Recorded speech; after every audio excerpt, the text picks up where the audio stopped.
Hello friends, आप सब देखना शुरू कर चुके हैं हमारे YouTube channel simplify answer writing की यूपीएससी मेंस पर एक शानदार सीरीज, जिसमें आज हम जीएस 2 का बहुत महत्वपूर्ण टॉपिक गवर्नेंस के बारे में पढ़ेंगे और गवर्नेंस में पढ़ेंगे सिटीजन चार्टर के बारे में।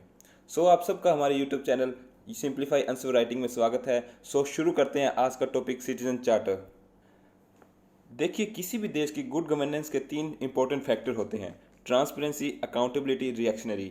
इन्हीं तीनों को ध्यान में रखते हुए सिटीजन चार्टर का विचार हमारे सामने आया। देखिए, सिटीजन चार्टर आने के पीछे एक कारण क्या था।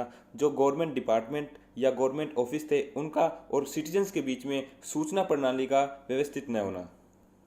फॉर एग्जाम्पल, सिटीजन्स के लिए शिकायतों के समाधान के लिए शिकायत निवारण तंत्र की कमी या उनका अभाव। उदाहरण के लिए, अगर किसी नागरिक को गवर्नमेंट पॉलिसी से रिलेटेड कोई इन्फॉर्मेशन चाहिए हो या वह इन्फॉर्मेशन ना मिले, तो उसके पास कोई शिकायत निवारण तंत्र का अभाव था और उसे बिचौलियों की मदद लेनी पड़ती थी, और जिससे कि करप्शन में वृद्धि हुई, और इसी कारण सिटीजन चार्टर का विचार हमारे सामने आया। देखिए, अब हम आते हैं कि सिटीजन चार्टर है क्या। सिटीजन चार्टर एक दस्तावेज या डॉक्यूमेंट होता है जिसमें मुख्यतः चार फैक्टर होते हैं। पहला, शिकायत निवारण तंत्र। अगर नागरिक किसी सेवा से संतुष्ट नहीं है तो उनके लिए शिकायतों का निवारण हेतु एक शिकायत निवारण मैकेनिज्म होना चाहिए। दूसरा क्या है, गवर्नमेंट जो सर्विस प्रोवाइड कर रही है उनके क्या क्या स्टैंडर्ड हैं। तीसरा, उन सर्विसेज में क्वालिटी कितनी है। चौथा, सर्विस जो गवर्नमेंट प्रोवाइड कर रही है क्या वो समय पे प्रोवाइड कर रही है या नहीं। देखिए, आप डायग्राम में देख सकते हैं कि सिटीजन चार्टर क्या है। Citizen charter is a expression of an understanding between citizen and provider of a public service with respect to the quantity and quality of service. अब हम देखते हैं कि सिटीजन चार्टर का स्ट्रक्चर क्या है। देखिए, कोई भी सर्विस प्रोवाइड करनी है तो उसके लिए एक सिटीजन चार्टर बनाना पड़ेगा। सिटीजन चार्टर बनाने के लिए एक स्पेशली एक कार्यबल का गठन करना पड़ेगा या ऑर्गेनाइजेशन बनाना पड़ेगा। ठीक है, और उस ऑर्गेनाइजेशन में संबंधित जो भी पक्ष हैं, जो भी स्टाफ हैं, उनके द्वारा सूचनाएं की पहचान की जाएगी। चार्टर के मसौदे की तैयारी, अर्थात चार्टर को क्या डिज़ाइन करना है, क्या वो लोकल लैंग्वेज में है, क्या उन्हें सभी लोग समझ पाएंगे, इसलिए एक मसौदे की तैयारी करनी पड़ती है। और उस चार्टर को कोर ग्रुप द्वारा चार्टर पर विचार किया जाता है।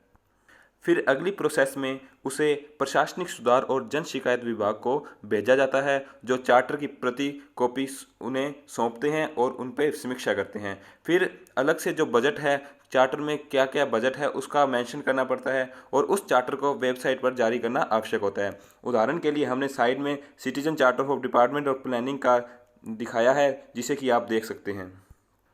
अब हम आते हैं प्रिंसिपल ऑफ सिटीजन चार्टर। पहला है सिटीजन चार्टर की क्वालिटी या गुणवत्ता, जिसके बारे में हम बात कर चुके हैं। दूसरा है ऑप्शन या विकल्प, मतलब पसंद को बढ़ावा देना, नागरिकों की या सिटीजन्स की पसंद को बढ़ावा देना कि उन्हें कौन सी सेवा पसंद है। अगर उनसे वो संतुष्ट नहीं है तो उनके लिए एक शिकायत निवारण तंत्र की स्थापना की जाए। तीसरा है एफिशिएंट यूज ऑफ रिसोर्सेज, संसाधनों का इष्टतम उपयोग। इसका उदाहरण है, जैसे कोई भी सर्विस है उसके लिए जो बजट पास हुआ है, क्या उन बजट में उनके पैसों का कितना उपयोग सही ढंग से हुआ है, इसी को कहते हैं संसाधनों का इष्टतम उपयोग। अगला है जवाबदेही, रिस्पॉन्सिबिलिटी, जो कि सिटीजन्स के प्रति होती है हर सर्विस प्रोवाइडर की। अगला है ट्रांसपेरेंसी, यह इंडिविजुअल और ऑर्गेनाइजेशन दोनों होती है। अब देखते हैं सिटीजन चार्टर इन इंडिया। देखिए, 1996 में कॉन्फ्रेंस ऑफ चीफ सेक्रेटरी और 1997 में कॉन्फ्रेंस ऑफ चीफ मिनिस्टर्स, इनकी कॉन्फ्रेंस हुई और इसे बनाने में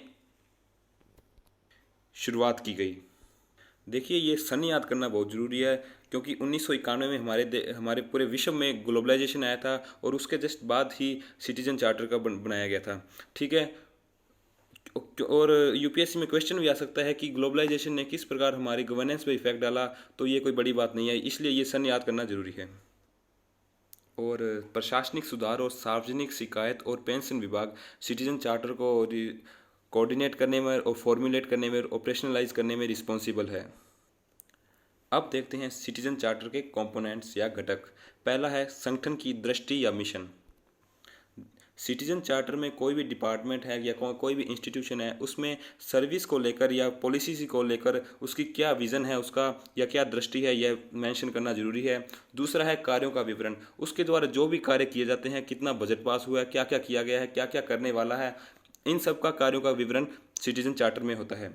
तीसरा है नागरिकों या ग्राहकों का विवरण, किन्होंने या किन सिटीजन्स ने उन सर्विसेज या पॉलिसी से लाभ प्राप्त किया है उनका विवरण, या किन को लाभ नहीं हुआ उनका विवरण। चौथा है सेवाओं के मानकों, गुणवत्ता और समय सीमा का विवरण, क्या क्या स्टैंडर्ड्स हैं, क्या क्या क्वालिटी है, या क्या क्या सीमा की मान लो 2 साल के लिए कोई बजट पास हुआ या कोई पॉलिसी पास हुई, क्या उस समय सीमा में उन लोगों को फ़ायदा मिला है या नहीं, उन सब का विवरण। फिर है पांचवा शिकायत निवारण प्रणाली, कोई पॉलिसीज बनाई गई है उनको लोगों को कितना लाभ हुआ है, अगर लाभ नहीं हुआ तो लोग शिकायत करें, शिकायत करने के लिए कोई प्रणाली बनाई गई है या नहीं, उनका विवरण किया गया है। और समीक्षा, सिटीजन चार्टर अपने आप में या सिटीजन चार्टर के द्वारा पॉलिसीज़ की समीक्षा की जाती है कि क्या पॉलिसी अपने आप में कितनी खरी उतरी है, कितनी सही है। साइड में यही इंग्लिश में दिया हुआ है, आप देख सकते हैं। अब हम देखते हैं सिटीजन चार्टर को लेकर क्या क्या इशू है। पहला है गैर न्यायोचित, मतलब अभी आज भी सिटीजन चार्टर को कानूनी रूप से लागू नहीं किया जा सकता, इसलिए यह गैर न्यायोचित है। अभी भी कोई भी एक्ट द्वारा इसको कानूनी बाध्य नहीं है कि कोई भी डिपार्टमेंट या इंस्टीट्यूट इसे बनाए। दूसरा है खराब डिजाइनिंग या विषय सामग्री, अक्सर सिटीजन चार्टर की डिजाइनिंग इतनी खराब होती है कि सिटीजन्स उनको पढ़ ही नहीं पाते या उनको समझ ही नहीं पाते कि क्या क्या पॉलिसी हमारे फेवर में है, क्या क्या नहीं। तीसरा है परामर्श का अभाव, अक्सर सिटीजन चार्टर बनाने के लिए नागरिकों की हेल्प ली जाती है, उनसे कोऑर्डिनेशन किया जाता है, और ये एक बड़ा इश्यू है कि परामर्श आज भी नहीं लिया जाता। चौथा है सिटीजन चार्टर लोकल लैंग्वेज में न होना। पांचवा है समीक्षा का अभाव। सिक्स्थ है जमीनी स्तर पर अपर्याप्त कार्य का अर्थ है कि चार्टर के जो भी दर्शन है, जो भी लक्ष्य है, जो भी प्रमुख विशेषताएं हैं, उनकी सेवा प्रदाताओं को जानकारी भी नहीं होती, इसलिए इनका जमीनी स्तर पर बिल्कुल अप्रभावी होते हैं ये। देखिए अब हम पढ़ते हैं कि सिटीजन चार्टर में क्या क्या रिफॉर्म किए जा सकते हैं।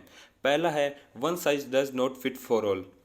देखिए कि हर डिपार्टमेंट की अपनी स्पेशलिटीज़ होती है, अपनी कुछ प्रॉब्लम्स होती है, हर डिपार्टमेंट का अपना कुछ अलग नज़रिया होता है, इसलिए एक ही सिटीजन चार्टर सबके लिए नहीं फिट हो सकता। ठीक है। दूसरा है संगठन के चार्टर को ध्यान में रखते हुए प्रत्येक नागरिक चार्टर को प्रत्येक स्वतंत्र इकाई के लिए तैयार किया जाना चाहिए। प्रत्येक नागरिक चार्टर को एक स्वतंत्र इकाई द्वारा तैयार किया जाए ताकि उसमें राजनीतिक हस्तक्षेप बिल्कुल कम से कम हो। और सिटीजन चार्टर बनाने के लिए जो भी प्रोसेस होती है उनमें नागरिकों को और सिविल सोसाइटीज़ को शामिल किया जाना चाहिए। और अगला है दृढ़ प्रतिबद्धताएं की जानी चाहिए। अगला है कि आंतरिक प्रक्रिया और ढांचे का सुधार करना चाहिए ताकि वे उन्होंने जो भी कमिटमेंट की है उनको पूरा कर सकें। अगला है फेलियर्स की स्थिति में निवारण तंत्र की स्थापना की जानी चाहिए। अगला है नागरिक चार्टरों का आवधिक मूल्यांकन किया जाना चाहिए। अगला है अंतिम प्रयोक्ता के फीडबैक के उपयोग से बेंचमार्क निर्धारित करना चाहिए। फीडबैक के आधार पर एक बेंचमार्क निर्धारित होगा तो समीक्षा भी आसानी से की जा सकती है। और अधिकारियों को अकाउंटेबल बनाना। अब हम पढ़ते हैं कि ARC के 7 स्टेप मॉडल्स क्या हैं। पहला है define all services which you provide your identity your clients, मतलब जो भी आप सर्विस प्रोवाइड कर रहे हो उनको डिफाइन किया जाना चाहिए और उन सर्विसेज के मानक निर्धारित किए जाने चाहिए या स्टैंडर्ड्स नॉर्म्स को निर्धारित किया जाने ताकि वो एक समय सीमा में पूरे किए जा सकते हैं। तीसरा है इन जो मानकों को पूरा करने के लिए एक अधिक क्षमता विकसित की जानी चाहिए। अगला है कि उन मानकों को प्राप्त करने के लिए क्या प्रदर्शन या क्या परफॉर्म किया गया उनको विकसित किया जाना चाहिए। अगला है स्थापित मानकों के अनुरूप प्रदर्शन की निगरानी, जो परफॉर्म किया जाता है उनकी निगरानी करनी चाहिए, वो भी समय सीमा पर, और उसका सिटीजन चार्टर का एक स्वतंत्र निकाय द्वारा मूल्यांकन किया जाना चाहिए।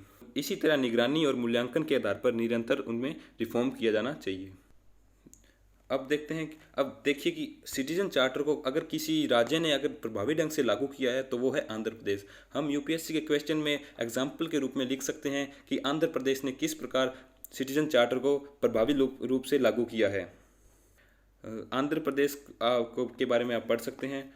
और ये है आज का प्रश्न, नागरिक चार्टर क्या है, भारत जैसे लोकतंत्र में इसके महत्व और सीमाएं क्या है।